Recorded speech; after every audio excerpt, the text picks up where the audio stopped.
Okay, so DLC 6 slash Extra Pack 2 for Xenoverse 2 should be out somewhat soon. Maybe within the next week, the next 2 weeks, the next handful of weeks, month, I don't know. Keep in mind guys, as of this recording and upload, Bandai Namco have not, I repeat, they have not ever given a release date for DLC 6. I do know on the Nintendo Switch version it says I think the 28th of February 2018, but that's a placeholder. Now, it may be released on the 28th of February 2018, but just keep in mind guys that as of right now, we do not know. But that does beg the question whether or not we'll be getting additional DLC past Extra Pack 2. And I've mentioned in the past that there is evidence to support it. For example, during the Extra Pack 1 slash DLC 5 livestream back in, when was it, November-ish I think, of 2017, they mentioned that they may do additional DLC past DLC 6 if DLC 5 and 6 do well. And when I say DLC 5 and 6, I mean Extra Pack 1 and 2, and DLC 7 and 8, of course, I mean Extra Pack 3 and 4. Just keep that in mind guys, I know you all know that, but I'm just going to mention it because saying DLC 6 for example, it's just easier than saying Extra Pack 2 in my opinion. And also, if you completely story mode in the Hero Coliseum as of right now, like what, version 1.08.02, at least for the PlayStation 4 version of Dragon Ball Xenoverse 2, it says that additional content for Hero Coliseum will be available in future updates. Updates as in plural, as in at least 2 or more. So, I mean, if they do additional DLC, they could just do 1 more pack, they could do 2 more packs, they could do 4. Personally though, I do think Extra Pack 4 slash DLC 8, personally I think that would be the final update we get for Dragon Ball Xenoverse 2. But that's a discussion, I think, at least for another day. Let's talk about the characters that I think will be added for DLC 7. Well, I think to begin with, before getting to like the actual characters, I think it's safe to assume that we'll be getting at least 4 for the new packs. Again, this is assuming that we are getting new DLC, so just keep that in mind. So I think 4 for DLC 7 and then 4 for DLC 8. I think that's a good number. So firstly, I think the 4 new characters we will get for DLC 7 will be Kale, Caulifla, Kefla, and Baby Vegeta. Now, quick note about Baby Vegeta. Even back in Xenoverse 1, I was very, very surprised that we didn't get him, given that, well, I think the common consensus about Dragon Ball GT is that the Baby Vegeta saga is like the best part of GT. It's a fun arc. So the fact that we had characters in Xenoverse 1 such as Super 17 and the 2 other dragons like Nova and Ice, with Omega Shenron, I get it because he's like the main, well, not the main villain, but he's like the final villain of Dragon Ball GT. I just find it weird that we have these characters but not like quite arguably the best antagonist for GT, Baby Vegeta. Now yes, technically speaking, I do know that Baby Vegeta is in the game in his Golden Grade 8 form, but I'm referring to something that's actually, you know, playable. Now, with Kale, the only form I would give her would be her Berserker transformation, her, again, quote-unquote, legendary Super Saiyan form. Now, yes, I know it's not called legendary Super Saiyan, it's Berserker, or Super Saiyan Berserker, whatever. That's what I'll give her, because, I mean, let's be fair, no one really cares about her base form, or her controlled Super Saiyan, or her controlled Berserker transformation. Like, we all like the Berserker form. Now, with Caulifla, and I should mention this, I mean, sure, like, characters like Kale, Caulifla, Kefla, I think they were fun in the series, like, watching them fight, great, whatever. Not a massive fan, but they're entertaining to watch, I guess you'd say. I'm not that bothered about them being added into Xenoverse, but I'm trying to approach this rather, at least in terms of the characters, in something that I think would be more realistic. So that being said, I think Caulifla would be kind of like a useless character. And I'm just mentioning this right now, and the reason why I say that is because I think she'll get her base form, of course, and then Super Saiyan 1, and of course Super Saiyan 2. What about the Super Saiyan Grade 3 slash Ultra form, or Ascended Super Saiyan, the bulky form? Yeah, probably not. She might get an attack that she used in that form. Actually, I don't think she used anything in that form, did she? Yeah, probably not. But I just see her being, to be honest, just like a female version of Cabba. Now, yes, Cabba, you know, I suppose he's fun to play with in Xenoverse 2, but he's not really that interesting. The best part about Cabba, in my opinion, at least again in Xenoverse 2, is the fact that he's got a rather overpowered Super Soul. Apart from that, I just don't care for him, I really don't. And for some reason, I just see that being the case with Caulifla. For example, like what I've already mentioned, her Awoken will be a Super Saiyan, and of course, she'll get both Super Saiyan 1 and Super Saiyan 2. Her evasive, either instant rise or super explosive wave, or maybe just not the normal explosive wave, to be honest. And for her ultimate, I do think she'll get her Crush Cannon, and if she gets a second ultimate, which I'm not entirely sure if she would, I think it'll be one of the 3 generic ones. For example, either Super Key Explosion, the Full Power Energy Blast Volley, or just like the Full Power Energy Wave. Now yes, I do know that's so far, and it's going to continue for her supers as well. This moveset, it's not the most inspired, it's not the most interesting, but I'm just trying to approach this from a more realistic standpoint from what I've seen happen in Xenoverse 1 and Xenoverse 2, and in the DLC characters for both games and what they get. Now in terms of the supers, we can all agree on one thing, I'm sure. Firstly, that being that, yes, she's going to get a charge attack, either full power charge or maximum charge. Probably full power charge. I mean, let's be fair. Like, let's just be fair here.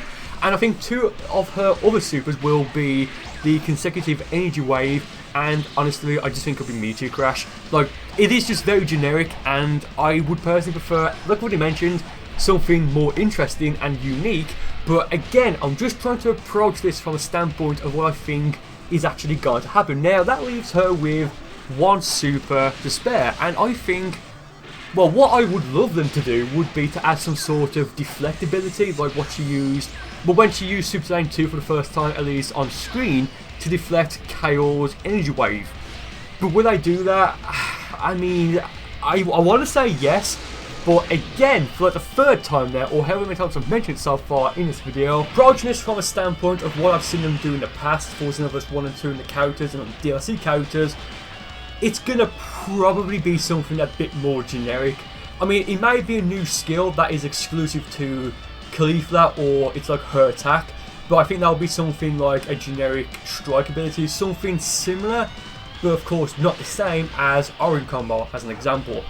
Now let's move on to Kale. Like what you mentioned previously in this video, I think the only form we know to get of Kale in Xenoverse 2, and honestly maybe even in Xenoverse 3, is going to be her Berserker transformation. Now, I'm in a bit of a dilemma here because Kale has pretty much the same moveset as legendary Super Saiyan Broly. I believe it was episode 100, or it was 101 or 99, somewhere around there, but I'm pretty sure it's episode 100, where Kale in her Berserker form does the same evasive that Broly has.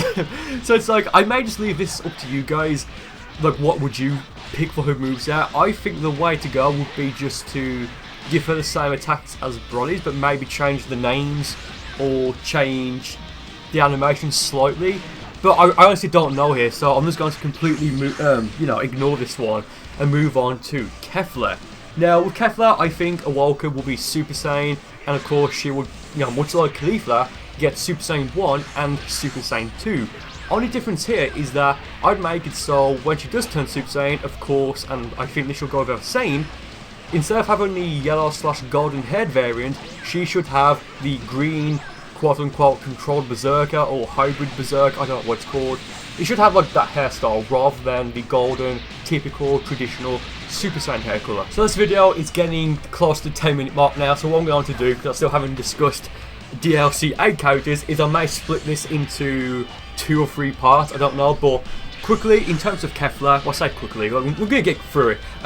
In terms of Kefla, the only ultimate I can see her having is that sort of, I believe it's called the Last Weapon, where Ultrints and Goku just completely avoid all of it, and then it turns into like a, well, I just checked the DBZ wiki, and it just says it's called a sort of double Sunday looking attack. It's basically the skill that she used on Goku when he went for that sliding Kamehameha. So I say just give her that. Maybe some sort of, not low budget, but some sort of variant of the Super God Fist.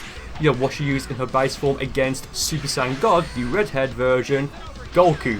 So now we have Baby Vegeta. In my opinion, if this is going to happen the way, well, in terms of what the characters I suggest, I would say Baby Vegeta should be the MVP of this DLC pack. Now, I say give him his final form, the form he has before he goes into his Golden Grey Tape transformation. Forget like the other forms, because like who cares about those, let's be fair, no one's going to play as them. And of course for his ultimates, I'll give him both the Revenge Death Ball and the Flaming Death Ball, the latter of which is what he used in his, I believe he used it in his Golden Great Ape form. Now of course he's evasive, let's be fair, he'll probably be something kind of generic to some extent. Like, I don't think he'll get like a unique evasive, but I do think it would be probably Break Strike, let's be fair. I mean, what else could they give him? So let's now talk about the 4 characters that could potentially be, or rather what I think should be included in DLC number 8.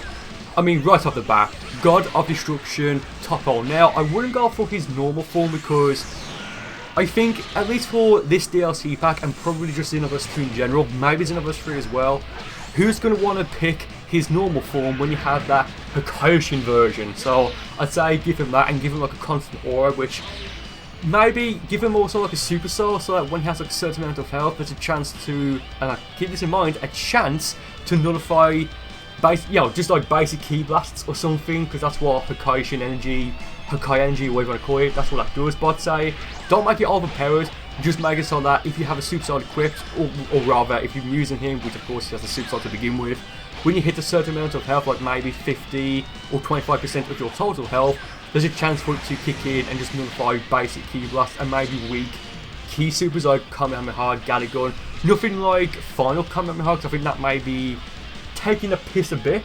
Secondly, well, second character, I would pick the Beyond Super Saiyan Blue Vegeta form.